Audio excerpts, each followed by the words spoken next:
প্রিয় ছাত্রছাত্রীরা, আশা করছি সবাই ভালো আছো। হিস্ট্রি লার্নিং চ্যানেলে তোমাদের সবাইকে আরও একবার স্বাগত জানাই। আজকের টপিক বা আজকের বিষয় তোমরা বোর্ডে দেখতেই পাচ্ছ, হিন্দু মেলা। যে সমস্ত ছাত্রছাত্রীরা 2026 সালে মাধ্যমিক পরীক্ষা দিতে চলেছ, তাদের জন্য 4 নম্বর প্রশ্ন হিসেবে এই প্রশ্নটা টিকা হিসেবেও আসতে পারে। ঠিক আছে, গুরুত্বপূর্ণ আছে এই বছরের জন্য, কিন্তু গুরুত্বপূর্ণ আছে, আসলেও কিন্তু এটা আসতে পারে।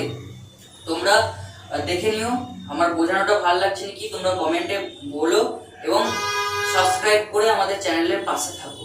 ঠিক আছে, চলো বেশি কথা না বলে ভিডিওতে যাও। হিন্দু মেলা।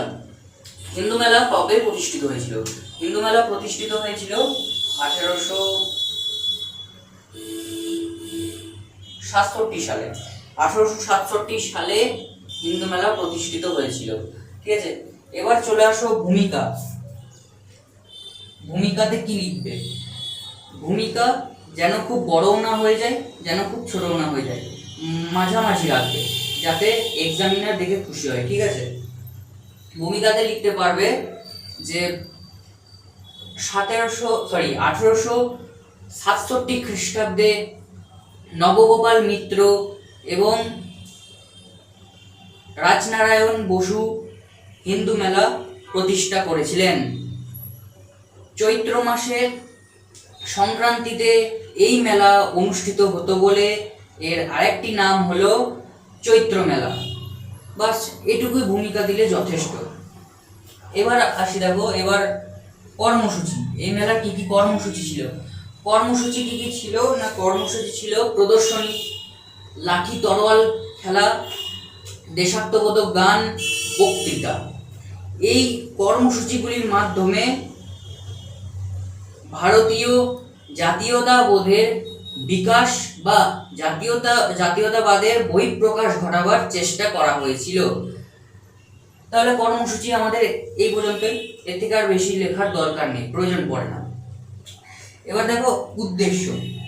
উদ্দেশ্য তো এই মেলার তো মানে যে জিনিসই হোক কিছু তো উদ্দেশ্য থাকবে। এই মেলারও সেরকম উদ্দেশ্য আছে। উদ্দেশ্য কি? উদ্দেশ্য 1 বা 2 যটা দিতে পারো তটাই ভালো। 3টে দিলে 3টে দেবে, 2টো দিলে 2টো দেবে, কোনো অসুবিধা হবে না।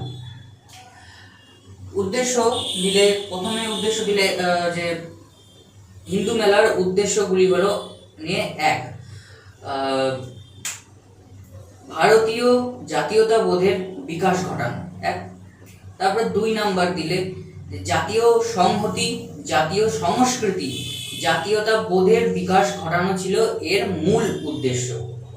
ঠিক আছে, আর যদি 3 নম্বর দিতে চাও তাহলে 3 নম্বর দিতে পারো। 3 নম্বরে এটা লিখতে পারো যে হিন্দু মেলার মূল লক্ষ্য বা মূল উদ্দেশ্য ছিল সমস্ত ভারতীয়কে ঐক্যবদ্ধ করা। ঠিক আছে, তাহলে এই হয়ে গেল আমাদের হিন্দু মেলার উদ্দেশ্য। এবার আছে চৈত্র মেলার নামকরণ। চৈত্র মেলার নামকরণ এটা একটা গুরুত্বপূর্ণ পয়েন্ট।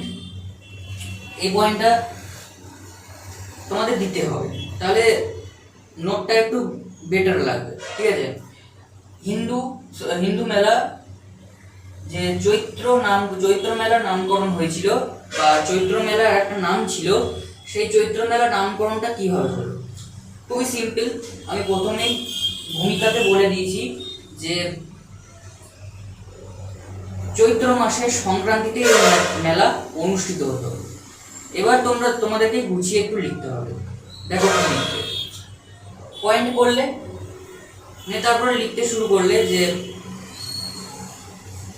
1867 থেকে 1880 খ্রিস্টাব্দ পর্যন্ত চৈত্র মাসের সংক্রান্তিতে এই বাৎসরিক অনুষ্ঠান অনুষ্ঠিত হতো বলে এর নাম চৈত্র মেলা রাখা হয়েছে। এই মেলায় বাঙালি বা বাংলার কবি সাহিত্যিকদের বিভিন্ন পুরস্কারে পুরস্কৃত করা হতো। বাস এইটুকুই, এর থেকে বেশিও লিখবে না, এর থেকে কমও লিখবে না। পারলে তোমরা যদি আরো বেটার লিখতে পারো তাও লিখতে পারো, কিন্তু এইটুকুই যথেষ্ট। ঠিক আছে, চৈত্র মেলা। এবার আসছে বৈশিষ্ট্য। বৈশিষ্ট্য এরকমই, উদ্দেশ্যর মতনই সেম, 2 থেকে 3টে দিলেই যথেষ্ট। বৈশিষ্ট্য কি কি দেবে দেখো। বৈশিষ্ট্য প্রথমে আমরা চৈত্র মেলার নামকরণ, এইখান থেকে আমরা কিন্তু প্রথম একটা বৈশিষ্ট্য পেয়ে গেছি। সেই একটা বৈশিষ্ট্য হচ্ছে যে এই মেলায় বাঙালি বা বাংলার কবি সাহিত্যিকদের বিভিন্ন পুরস্কারে পুরস্কৃত করা হতো, এটা একটা বৈশিষ্ট্য। 2 নম্বর বৈশিষ্ট্য, এই মেলার মূল যে বৈশিষ্ট্য সেটা হচ্ছে ভারতীয় জাতীয়তা বোধের বিকাশ ঘটানো, এটা 2 নম্বর বৈশিষ্ট্য হতেই পারে। আর যদি কেউ চাও যে 3 নম্বর বৈশিষ্ট্য দেবে, তাহলে 3 নম্বর বৈশিষ্ট্যতে লিখতে পারো যে এই মেলার বা হিন্দু মেলা ভারতীয় জাতীয়তাবোধের বিকাশের সাথে সাথে জনগণকে একত্রিত করেছিল এই মেলার মাধ্যমে। ঠিক আছে, 3 নম্বরে এটা লিখলেও লিখতে পারো, কিংবা দুটোই ঠিক আছে, যথেষ্ট। এবার দেখো উপসংহার কি দেবে। উপসংহার তোমরা যদি এই জিনিসটা পুরোটাই বুঝতে পারো, কিংবা এই যে 5টা পয়েন্ট তোমরা যদি ঠিকঠাক মতো লিখতে পারো, তাহলে এই উপসংহার কোশ্চেনটা তোমাদের কিন্তু আর কঠিন লাগবে না, কিংবা বানিয়ে নিজে টপিকটা অনুযায়ী লিখতে পারবে, কোনো বইয়ের প্রয়োজন হবে না। দেখো উপসংহারে তোমরা কিন্তু লিখতেই পারো যে উপরি উক্ত আলোচনা থেকে এ কথা স্পষ্ট, কিংবা এটাও লিখতে পারো যে পরিশেষে এ কথা বলা যায় যে হিন্দু মেলা ভারতের জনগণকে ঐক্যবদ্ধ করতে সাহায্য করেছিল এবং বিপিনচন্দ্র পাল, আমরা নাম শুনেছি, বিপ্লবী নেতা বিপিনচন্দ্র পাল এই মেলা সম্বন্ধে মন্তব্য করতে গিয়ে বলেছেন, নবগোপাল মিত্র, কোটেশনের মধ্যে রাখবে কিন্তু, যখনই কোনো ব্যক্তি মন্তব্য করবে সেই তার মন্তব্যটা কিন্তু কোটেশনের মধ্যে থাকবে। কোটেশনের মধ্যে অন্য একটা কালিতে যদি লেখো, তাহলে এক্সামিনারের দৃষ্টি আকর্ষণ করবে এবং নোটসটাও দেখতে খুব ভালো লাগবে। তাহলে কোটেশনের মধ্যে লিখতে পারো, নবগোপাল মিত্র আমাদের সর্বপ্রথম জাতীয়তাবোধের বিকাশ ঘটিয়েছিলেন। ঠিক আছে, বিপিনচন্দ্র পাল, বিপ্লবী নেতা বিপিনচন্দ্র পাল এই হিন্দু মেলা সম্বন্ধে মন্তব্য করতে গিয়ে বলেছেন,